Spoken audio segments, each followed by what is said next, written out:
mate, this one truck has got nearly as much power as both of those Sumo Power GT cars put together. And did you say it's got 2,500 foot-pounds of torque?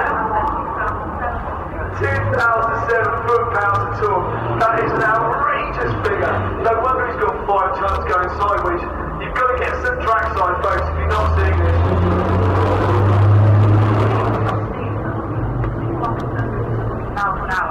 100 miles an hour.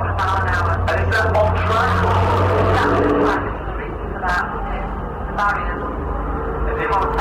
Yeah, so if it goes on.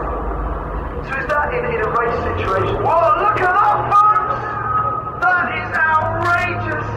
Coming round off Greenwich into Clark Curve there. Back truck. Gets this thing.